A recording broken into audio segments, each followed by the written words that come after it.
Malcolm X didn't just say Black Americans were being denied rights. He said they were being denied existence, not in a physical sense. Black bodies were everywhere, in fields, factories, prisons, schools, and graveyards. No, Malcolm's point was deeper, more devastating. Black people weren't being treated as defective citizens, they were being treated as non-persons. And in the American system, that's not a glitch. That's part of the operating software. Black people weren't being treated as defective citizens, they were being treated as non-persons. And in the American system, that's not a glitch. That's part of the operating software. That's part of the operating software. It's part of the operating software.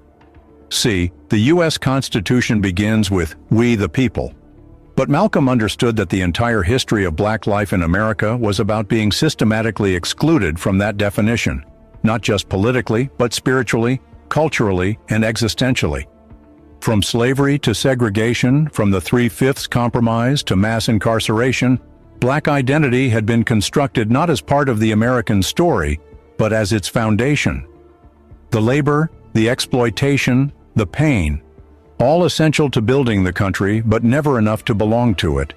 And when Black people demanded inclusion, they weren't met with dialogue. They were met with suspicion, with surveillance, with silence, or with slogans, hollow, empty promises that dissolved under pressure. Malcolm saw this for what it was, not resistance to progress, but a refusal to even accept Black people as human beings with agency, with rights, with autonomy. That's why he didn't waste time asking for equality under someone else's definition. Because if the system is built on a false view of who counts as human, then asking for inclusion in that system only reinforces the lie. What's the point of civil rights if the government doesn't even see you as fully alive? That's the question Malcolm was asking, not directly, but through every frame of this interview, through every calm response, through every word that refused to bend to respectability politics. He wasn't looking to be accepted, he was asserting something more dangerous.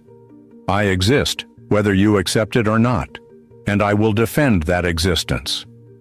This was the power of Malcolm's message, and this was the exact point where the American state recoiled, because if Black people started seeing themselves as human without waiting for white validation, the entire racial hierarchy would begin to fall apart. That hierarchy depends on permission. It depends on the idea that your identity, your worth, and your future must be granted, not claimed. Malcolm rejected that dependency. He refused to wait for the courts, refused to wait for Congress, refused to wait for liberal approval. He took what every person is born with, the right to life, the right to self-definition, the right to protect what is sacred, and he said, "We are not asking any more." That shift, from seeking permission to declaring presence, is what made him revolutionary. It's also why he couldn't be co-opted. Most radical figures get softened over time. Their messages get polished, made safe for classrooms and coffee mugs. But Malcolm's core truth refuses to fade. He wasn't asking for rights as an American. He was demanding recognition as a human being. And that's a different war entirely. Because once you frame the issue that way, the entire debate about progress collapses. You're no longer arguing about policy tweaks or symbolic gestures. You're looking at a system and saying, "You were never meant to protect me, you were built to erase me." And once that truth is named, everything changes.